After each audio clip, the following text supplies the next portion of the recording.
Hello hello. तो भाई करते हैं क्लास स्टार्ट आज की। आज हमारा मॉक टेस्ट का दूसरा दिन है। ठीक है, अब तक क्या किया हमने लास्ट क्लास के अंदर मॉक टेस्ट किया हमने एक, जिसके अंदर हमने क्या किया, PYQs किए हैं सारे के सारे और कुछ क्वेश्चन भी किए हैं। इस सीरीज के अंदर हम क्या कर रहे हैं, सारे के सारे जो प्रीवियस ईयर क्वेश्चन है ना, वो हम टॉपिक वाइज कर रहे हैं। मतलब एक टॉपिक के कंप्लीट कर लिए, फिर दूसरे के, फिर तीसरे के, ऐसे टॉपिक वाइज कर रहे हैं। क्लास के बाद आपको जो PDF होती है वो हमारे टेलीग्राम चैनल के ऊपर मिलती है। डिस्क्रिप्शन में उसका लिंक दिया हुआ है, उसको ज्वाइन कर लेना। वहाँ आपको PDF मिलेगी एक तो, और साथ साथ आपको क्वेश्चंस भी मिलते हैं प्रैक्टिस के लिए, और नोट्स भी वहीं प्रोवाइड किए जाते हैं। तो इसलिए आप टेलीग्राम ज्वाइन कर लेना। और एक व्हाट्सएप चैनल का लिंक भी दिया हुआ है, उसको भी ज्वाइन कर लेना, क्योंकि कोई भी गवर्नमेंट एग्जाम की अपडेट आती है, ठीक है, क्लास की कोई भी अपडेट होती है, वो सारी की सारी आपको इस चैनल पे प्रोवाइड की जाती हैं। देखते हैं पहला क्वेश्चन। मौर्य वंश की स्थापना किसने की थी? Who founded the Mauryan dynasty? ये की थी अपनी चंद्रगुप्त मौर्य ने। किसने की थी? चंद्रगुप्त मौर्य ने। ये की थी 321 ईस्वी पूर्व के अंदर इन्होंने स्थापना की थी। और स्थापना कैसे की थी? इन्होंने नंद वंश को निस्तनाबूद कर दिया था। नंद वंश को इन्होंने विनाश कर दिया था इनका, और उसके बाद इन्होंने किसकी? चंद्रगुप्त मौर्य ने मौर्यन डायनेस्टी की स्थापना की थी। सेकंड क्वेश्चन, चंद्रगुप्त मौर्य का प्रमुख सलाहकार कौन था? Who was the chief advisor of Chandragupta? Who was the chief advisor of Chandragupta Maurya? ये थे अपने कौटिल्य। इन्हें और किस नाम से जाना जाता है? इन्हें हम चाणक्य के नाम से भी जानते हैं। क्या चाणक्य के नाम से भी जानते हैं? इन्होंने इसकी सत्ता स्थापित करने में, मतलब सत्ता प्राप्त करने में हेल्प की थी, हम कह सकते हैं। ठीक है, सत्ता प्राप्ति में हेल्प की थी। और इन्होंने ना एक अर्थशास्त्र नामक ग्रंथ की भी रचना की थी। ठीक है, ये अपना ग्रंथ है इनकी, इन्होंने चाणक्य ने रचना की थी। और इन्होंने ये पाली और साथ साथ प्राकृत लैंग्वेज में लिखा है ये। ठीक है, पाली और प्राकृत भाषा के अंदर ये लिखा गया। और जिस टाइम पे मौर्यन डायनेस्टी हुआ करती थी ना, जैसे सतवाहन और ये सारे आए थे, उस टाइम पे जितने भी ग्रंथ लिखे गए ना, वो सारे के सारे पाली और प्राकृत भाषा के अंदर लिखे गए हैं। तो ये भी अपना प्राकृत और पाली भाषा के अंदर है। थर्ड क्वेश्चन, बिंदुसार के शासनकाल में कौन प्रसिद्ध यूनानी राजदूत भारत आया था? Which famous Greek ambassador visited India during Bindusara's region? ये आए थे अपने डायमेक्स। ठीक है, यूनानी थे ये। और साथ साथ जैसे बिंदुसार के बाद अपने कौन? चंद्रगुप्त आ गए थे। उस दौरान एक और आए थे जो बहुत फेमस हुए थे, वो थे मैगस्थनीज। ठीक है, मैगस्थनीज आए थे। इन्होंने एक बुक भी लिखी है, इनका नाम है इंडिका। बहुत फेमस बुक है इंडिका, लिखी इन्होंने चंद्रगुप्त के ऊपर ही लिखी। इन्होंने क्या किया था, पूरा का पूरा जो मौर्यन डायनेस्टी थी ना, पूरा का पूरा जो मौर्यन डायनेस्टी थी या चंद्रगुप्त मौर्य के पीरियड के अंदर जितना कुछ भी हुआ था, उन सब को 4 पार्ट्स में डिवाइड किया। मतलब 4, अपनी बुक के 4 पार्ट में डिस्क्राइब किया था पूरा। ठीक है, इसमें से याद रखने वाले यही है कि मैगस्थनीज आए थे चंद्रगुप्त मौर्य के टाइम, इंडिका नामक इन्होंने एक बुक लिखी थी। ठीक है, और बिंदुसार के टाइम आए थे डायमेक्स। ठीक है, दोनों के दोनों यूनानी थे, दोनों के दोनों हाँ यूनानी थे। यही याद रखना है बस इसमें। अशोक के किस शिलालेख में कलिंग युद्ध का वर्णन मिलता है? Which of the Ashoka inscriptions describe the Kalinga war? ये इनका 13वां शिलालेख था। ठीक है, 13th रोक एडिक्ट नाम, मतलब बोल सकते हैं जैसे उस टाइम पे शिलालेख क्या पत्थर के ऊपर लिखे जाते थे, या कोई भी स्तंभ बनवा देते थे। ठीक है, उसके ऊपर लिखवाते थे, मतलब प्रिंट होते थे पत्थर के ऊपर ही, पत्थर को थोड़ा थोड़ा काट काट के लिखते थे। वही 13th शिलालेख था, उसी के अंदर कलिंग युद्ध का वर्णन मिलता है। और कलिंग युद्ध के बारे में एक चीज और पूछता है, इसके बाद है ना, इन्होंने बौद्ध धर्म अपना लिया था। इन्होंने अहिंसा का रास्ता अपनाया, अहिंसा की मैं कोई भी युद्ध नहीं करूंगा अब से। और उसके बाद इन्होंने बौद्ध धर्म भी अपना लिया था, बौद्ध धर्म भी अपना लिया था इन्होंने। जैसे इस युद्ध में बहुत खून खराबा हुआ था भाई, बहुत लोगों की डेथ हो गई थी। तो उसी रिग्रेट में इन्होंने अहिंसा और बौद्ध धर्म अपनाया था कि इस लड़ाई के बाद मैं कोई भी युद्ध नहीं लड़ूंगा। 5th क्वेश्चन, मौर्य साम्राज्य की राजधानी कहाँ थी? मौर्य साम्राज्य की राजधानी कहाँ थी? What was the capital of Mauryan empire? ये थी पाटलिपुत्र। पाटलिपुत्र अब कहाँ है? कभी करंट का बोल सकते हैं हम, ओल्ड पटना। ठीक है, ओल्ड पटना सिटी जो है ना, वो उस टाइम पाटलिपुत्र हुआ करता था, बिहार की कैपिटल है। ठीक है, बिहार के अंदर है ओल्ड पटना सिटी, उसे हम पाटलिपुत्र कहते थे उस टाइम पे। 6th क्वेश्चन, अशोक द्वारा स्थापित स्तंभों का निर्माण किस सामग्री से हुआ है? What material was used in the construction of the Ashoka's pillar? उस टाइम पे पिलर बनते थे, पिलर आज भी पत्थर के बनते हैं भाई, उस टाइम भी पत्थर के बनते थे, तो हम बलुआ पत्थर बोल सकते हैं, सैंडस्टोन। ठीक है, उस टाइम भी पत्थर के बनते थे, आज भी पत्थर के बनते हैं। नेक्स्ट क्वेश्चन, अशोक ने कलिंग युद्ध कब लड़ा? अशोक ने कलिंग युद्ध लड़ा था 261 BCE में, ईसा पूर्व, बिफोर क्राइस्ट। ठीक है, 261, और यही वो युद्ध था जिसके बाद इन्होंने क्या किया था? अहिंसा और कौन सा? बौद्ध धर्म का रास्ता अपना लिया था। ठीक है, बौद्ध धर्म अपना लिया था। अभी अभी पढ़ा ना हमने, बौद्ध धर्म भी अपना है, अहिंसा भी ये रहा। ठीक है, 13th शिलालेख के ऊपर हमें डिस्क्राइब मिला था, उससे ये हमें पता चलता है कि कलिंग युद्ध के बाद अशोक ने ये किया था जो 261 BCE के अंदर हुआ था। ठीक है, क्लियर। नेक्स्ट क्वेश्चन, मौर्यन साम्राज्य का अंतिम शासक कौन था? Who was the last ruler of the Mauryan empire? ये थे अपने भ्रीरथ। ठीक है, भ्रीरथ थे, जिसे किसने मार दिया था? पुष्यमित्र ने मार दिया था। पुष्यमित्र ने इनकी हत्या कर दी थी, और इसके बाद उन्होंने किसकी? शुंग वंश की स्थापना की थी। शुंग वंश की स्थापना की थी।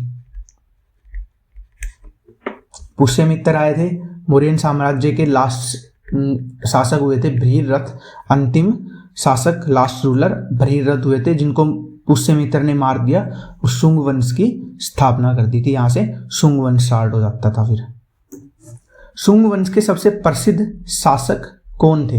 Who was the most famous ruler of the Shunga dynasty? ये थे अपने पुष्यमित्र शुंग, जिन्होंने इनकी स्थापना की थी शुंग वंश की। ठीक है, भ्रीरथ की हत्या की थी और शुंग वंश की स्थापना की थी, यही सबसे फेमस हुए थे। लेकिन है ना, इनको है ना एक चीज के लिए और भी इंपॉर्टेंट माना जाता है, इन्होंने ना ग्रीक्स को हराया था। ठीक है, ग्रीक्स को डिफीट किया था, हराया था, इसलिए भी इनको बहुत ज्यादा इंपॉर्टेंट माना जाता है शुंग वंश के अंदर। और इन्होंने वैदिक धर्म को बढ़ावा दिया था, वैदिक धर्म को बढ़ावा दिया था, मतलब वेदों को बढ़ावा दिया था। एक प्रकार से हम बोल सकते हैं कि वेदों की ओर मतलब लोगों को आकर्षित किया या उनकी तरफ लेके गए थे। वेदों की नॉलेज या उनका गोल्डन पीरियड बोल सकते हैं शुंग वंश के टाइम। ठीक है, ग्रीक्स को हराया था और वैदिक धर्म को बढ़ावा दिया। नेक्स्ट, सतवाहना वंश की स्थापना किसने की? Who founded the Satavahanas dynasty? ये की थी सिमुक ने। किसने की थी? सिमुक ने। पर ये ना सबसे शक्तिशाली नहीं माने जाते। क्यों नहीं माने जाते? क्योंकि इनके बाद एक और शासक आए थे, गौतमी पुत्र कौन? सतकर्णी या सातकर्णी भी बोलते हैं इन्हें, या सप्तकर्णी भी बोल देते हैं, सातकर्णी। ये इनके सबसे फेमस रूलर हुए। ठीक है, सबसे फेमस रूलर हुए। क्यों हुए? क्योंकि इन्होंने दो लड़ाइयां लड़ी, एक तो शक वंश के खिलाफ और एक यावनों के खिलाफ। ठीक है, दोनों में ये विजयी रहे थे, इन्होंने इन दोनों का अंत किया था, इसलिए इन्हें सबसे ज्यादा पावरफुल माना जाता है। ठीक है, इन्हें इसलिए सबसे ज्यादा पावरफुल माना जाता है। नेक्स्ट, कुषाण वंश का सबसे महान शासक कौन था? Who was the greatest ruler of the Kushan dynasty? कौन थे ये अपने थे कनिष्क। कौन थे? कनिष्क। इन्होंने ना एक तो 4th बौद्ध परिषद का आयोजन किया था। क्या किया था? 4th बौद्ध परिषद का आयोजन किया था। ठीक है, ये कहाँ किया था इन्होंने? ये श्रीनगर के अंदर किया था। बहुत पुराना शहर है अपना श्रीनगर। कहाँ? कश्मीर के अंदर। ठीक है, कश्मीर के अंदर 4th बौद्ध परिषद का आयोजन किया था, और इन्होंने किसको? बौद्ध धर्म को बहुत बढ़ावा दिया था भाई।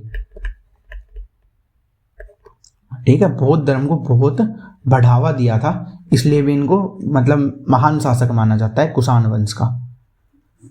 कनिष्क ने अपनी राजधानी कहाँ स्थापित की? Where did Kanishka establish his capital? ये की थी इन्होंने कहाँ पे? पुरस्पुर। कहाँ? पुरस्पुर। ये कहाँ है अभी? वर्तमान का पाकिस्तान जो है ना, वर्तमान पाकिस्तान के अंदर एक शहर है पेशावर, पेशावर पाकिस्तान के अंदर, वहां इनकी कैपिटल हुआ करती थी। नेक्स्ट, यूनानी राजदूत हेलियोडोरस किस राजा के दरबार में आए थे? यूनानी राजदूत थे Heliodorus. The Greek ambassador Heliodorus came to the court of which ruler? ये आए थे भागभद्र के टाइम। कहाँ, कब आए थे? भागभद्र के टाइम आए थे। और इन्होंने ना एक स्तंभ बनवाया, इन्होंने एक स्तंभ बनवाया था, नाम क्या है उसका? गर्जर महादेव। गर्जर महादेव नाम से इन्होंने एक स्तंभ बनवाया। कहाँ बनवाया? ये एक विदिशा नामक जगह है। कहाँ पे? मध्य प्रदेश के अंदर, हमारे एमपी मध्य प्रदेश के अंदर एक जगह है विदिशा, वहां इन्होंने एक स्तंभ बनवाया गज्जर महादेव के नाम से। हेलियोडोरस थे जो भागभद्र के टाइम आए थे, और हेलियोडोरस ने ही ये स्तंभ बनवाया था, ना कि भागभद्र ने। ठीक है। नेक्स्ट, सातवाहना शासक गौतमी पुत्र सातकर्णी ने किस वंश के शासक को पराजित किया था? Which dynasty's ruler was defeated by the, अच्छा, गौतमी पुत्र सातकर्णी। हाँ, किसने किसको किया था भाई? ये एक तो सुंग वंश को किया था, ठीक है। और इन्होंने सुंग वंश को मतलब डिफीट करने के बाद एक उपाधि धारण की थी, सातकर्णी की उपाधि धारण की थी इन्होंने, इनको डिफीट करने के बाद। याद रहेगा। आगे चलते हैं। गुप्त वंश की स्थापना किसने की थी? गुप्त वंश की स्थापना की थी हमारे सिरुगुप्त जी ने।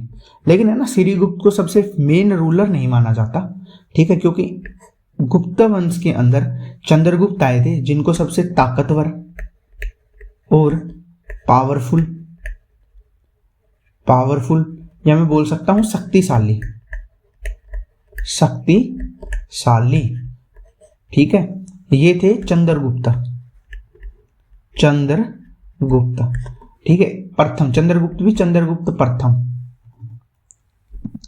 इसलिए इन सिरुगुप्त ने स्थापना तो की थी, लेकिन सबसे फेमस और सबसे ताकतवर बोला जाता है, पावरफुल, शक्तिशाली, चंद्रगुप्त वन को। ठीक है। नेक्स्ट, गुप्त वंश से पहले भारत में कौन कौन सा वंश प्रमुख हुआ था? विच dynasty was prominent in India before the Gupta dynasty? ये हुए थे, सतवाहना भी हुए, कुषाण भी हुए, शक भी, उपयुक्त सभी, ऑल ऑफ दी अबो आएगा। इसमें सबसे पहले आए थे सतवाहना, ये आए थे अपने पहले नंबर पे सतवाहनाज, उसके बाद आए थे शक दूसरे नंबर के ऊपर, और उसके बाद आए थे कुषाण तीसरे के ऊपर। ठीक है, पहले सतवाहना आए थे, फिर कौन आए थे? अपने शक आए थे, और फिर आए थे कुषाण। ठीक है, सतवाहना, शक और Kushan, all of the above तीनों के तीनों गुप्ता वंश से पहले आए थे। नेक्स्ट क्वेश्चन, शकों ने भारत के किस क्षेत्र पर शासन किया था? Which region did the Shakas rule in India? इन्होंने किया था वेस्टर्न पे, ठीक है, पश्चिमी भाग पे। क्या क्या आता था इसके अंदर? उस टाइम पे आता था इसके अंदर गुजरात, ठीक है, साथ साथ आता था मालवा, और आता था हमारा प्यारा राजस्थान, और साथ साथ महाराष्ट्र। ठीक है, महाराष्ट्र भी आता था, गुजरात, मालवा, राजस्थान, महाराष्ट्र, ये आज के हैं, करंट के अंदर बात कर रहे हैं। गुजरात, मालवा, राजस्थान और महाराष्ट्र उस टाइम वेस्टर्न इंडिया में थे, अब भी वेस्टर्न इंडिया में ही है, वहां पे इन्होंने शकों ने अपना शासन किया था। नेक्स्ट क्वेश्चन, मौर्य साम्राज्य के पतन के बाद दक्षिण भारत में कौन सा प्रमुख वंश उभरा था? Which major dynasty emerged in South India after the decline of the Mauryan empire? ये कौन आए थे? ये आए थे अपने सतवाहना। ठीक है, इन्होंने कहाँ शासन किया था? ये आए थे अपने साउथ इंडिया के अंदर, साउथ इंडिया के अंदर ये आए थे, और आने के बाद इनकी स्थापना की थी, सतवाहनाज की स्थापना हमने अभी पढ़ी थी, सिमुक ने की थी। ठीक है, सिमुक ने की थी, और इन्होंने इनके आने के बाद इन्होंने बहुत ट्राई किया था कि जैसे ये अपना साउथ इंडिया हो गया, ठीक है, इनका शासन ऐसे हुआ करता था, केरला और तमिलनाडु, कुछ हिस्सा आंध्र प्रदेश का मैं बोल सकता हूँ, ठीक है। इन्होंने बहुत ट्राई की थी आगे दक्कन की साइड अपना क्षेत्र एक्सपेंड करने की। नेक्स्ट 19th क्वेश्चन, संगम युग मुख्य रूप से किस क्षेत्र से संबंधित है? The Sangam age is primary associated with which region? ये है अपना, ये भी अपना साउथ इंडिया से ही है, ठीक है, दक्षिण भारत से ही है, साउथ इंडिया से। इसके अंदर जो सबसे मेन एरिया आता था ना, वो आता था तमिलनाडु का, और एक आता था केरला का, ठीक है। और यहाँ के जो मेन शासक होते थे ना उस टाइम पे, 3 यहाँ पे मेन शासक हुए हैं। कौन कौन? एक तो चोल हुए हैं, एक चेर वंश हुआ है यहाँ पे, और एक पांडे, ठीक है। एक पांडे के जो शासन हुए ना, पांडे वंश के, चोल, चेर और पांडे, ये तीनों का जो टाइम था ना उसे ही हम संगम युग बोलते हैं, ठीक है। साउथ इंडिया के अंदर हुए थे, तमिलनाडु केरला मेन एरिया आता था, और इन तीनों ने यहाँ पे शासन किया है उस दौरान। 20th क्वेश्चन, संगम युग के दौरान कौन सा प्रमुख बंदरगाह प्रसिद्ध था? Which major port was famous during the Sangam age? ठीक है, कौन सा था ये? कावेरी पट्टिनम, ठीक है, कावेरी पट्टिनम। क्यों फेमस था ये, इंपॉर्टेंट क्यों था? यहां से एक तो रोम के लिए, ठीक है, और एक साउथ ईस्ट एशिया के लिए, ठीक है, साउथ ईस्ट एशिया के लिए व्यापार होता था यहां से, ठीक है, यहीं से इन दोनों जगह के लिए व्यापार किया जाता था। सबसे बड़ा पोर्ट था ये उस टाइम का, इसलिए फेमस है, ठीक है, मेन पोर्ट भी माना जाता है इसको उस टाइम का। गुप्त काल को किस नाम से जाना जाता है? By what name is the Gupta period known, sorry भाई, गुप्ताज पीरियड नोन। इसे हम बोलते हैं गोल्डन एज। क्या बोलते हैं? Golden age. कहाँ है ये? सवर्ण युग, गोल्डन एज के नाम से जाना जाता है। क्यों बोलते हैं? इस टाइम के दौरान एक तो आर्ट का, एक लिटरेचर का, एक अपना लिटरेचर का, साथ साथ साइंस का, साथ साथ एक मैथमेटिक्स का, ठीक है। इन सभी चीजों के अंदर इन सब चीजों को बहुत इंपॉर्टेंस दी गई थी उस टाइम पे, ठीक है, इसलिए इनका गोल्डन टाइम माना जाता है इनको, ठीक है, इनका गोल्डन टाइम माना जाता है इनको, इसीलिए उसे सवर्ण युग या गोल्डन एज बोल देते हैं। उस टाइम पे एक तो सबसे ज्यादा टेम्पल्स भी बने थे भाई, ठीक है, गुप्त काल में काफी सारे टेम्पल्स भी बने थे, इसलिए इन्हें गोल्ड एज भी बोला जाता है, ठीक है। समुद्रगुप्त को किस उपाधि से जाना जाता है? By what title was Samudragupta known? किस नाम से जाना जाता है? सभी जानते हैं भाई, विक्रमादित्य। किस नाम से? विक्रमादित्य। क्यों कहा जाता था? क्योंकि इन्होंने बहुत सारी लड़ाइयाँ लड़ी और एक विजय अभियान सा लेके आए थे कि जहां भी जाते सिर्फ जीत के ही आते, ठीक है, विजय अभियान लेके आए थे, इसलिए इन्हें नेपोलियन भी बोला गया, ठीक है, नेपोलियन भी बोला गया, नेपोलियन ऑफ इंडिया भी बोला गया। विजय अभियान की वजह से समुद्रगुप्त को विक्रमादित्य की उपाधि दी गई और इन्हें ही नेपोलियन ऑफ इंडिया बोला गया। क्लियर? नेक्स्ट, गुप्त साम्राज्य के पतन के बाद भारत में कौन सा वंश शक्तिशाली हुआ? Which dynasty become powerful after the fall of Guptas empire? कौन हुए हैं भाई? Which dynasty become powerful after the fall of Guptas empire? कौन? पाल वंश भी बाद में आया था, प्रतिहार भी और राष्ट्रकूट भी, तीनों ही हुए हैं भाई ये, ठीक है, तीनों ही गुप्त काल के बाद आए हैं, तीनों ही अच्छे खासे पावरफुल थे, तुम बोल सकते हैं उपयुक्त से भी, तीनों के तीनों आए थे, ऑल ऑफ द अबव, ठीक है। नेक्स्ट, गुप्त साम्राज्य के दौरान कौन सा धातु मुद्रा के रूप में प्रमुख था? Which metal was primarily used for currency during the Guptas empire? ये हुआ था गोल्ड, ठीक है, उस टाइम पे क्या गोल्ड हुआ था, ठीक है, गोल्ड कॉइन्स भी चलाए गए थे, क्या गोल्ड कॉइन, और उन्हें क्या बोला गया? उन्हें दिनार बोला जाता था, उन गोल्ड कॉइन को दिनार कहते थे। क्लियर? नेक्स्ट, पाल वंश के सबसे महान शासक कौन थे? Who was the greatest ruler of the Pal dynasty? ये थे अपने धर्मपाल जी, ठीक है, और इन्हें ना नालंदा जो विश्वविद्यालय है ना, नालंदा विश्वविद्यालय, ठीक है, उन्हें लार्जेस्ट यूनिवर्सिटी बनाने का, लार्जेस्ट यूनिवर्सिटी बनाने का, लार्जेस्ट क्रेडिट भी जाता है, ठीक है। नालंदा यूनिवर्सिटी को लार्जेस्ट यूनिवर्सिटी धर्मपाल जी ने ही बनाया था, लेकिन नालंदा की जो स्थापना की थी ना, वो किसने की थी? कुमार गुप्ता ने की थी। वो गुप्त डायनेस्टी के कुमार गुप्ता ने, ठीक है, कुमार गुप्ता ने उसकी स्थापना की थी। लेकिन नालंदा विश्वविद्यालय को एक्सटेंड कर दिया था और सबसे बड़ा बनाया था, विस्तार किया था, और सबसे बड़ी यूनिवर्सिटी बनाई थी किसने? धर्मपाल जी ने। नेक्स्ट, कुरु वशिष्ठ ने किस गुप्त शासक को शिक्षा दी थी? ठीक है, ये दी थी चंद्रगुप्त को, चंद्रगुप्त द्वितीय को। और साथ साथ इन्हें क्या? विक्रमादित्य, अभी अभी देखा ना हमने, विक्रमादित्य, विक्रमादित्य की उपाधि भी दी थी किसने? गुरु वशिष्ठ ने ही इन्हें विक्रमादित्य की उपाधि दी थी, चंद्रगुप्त द्वितीय को। Next question,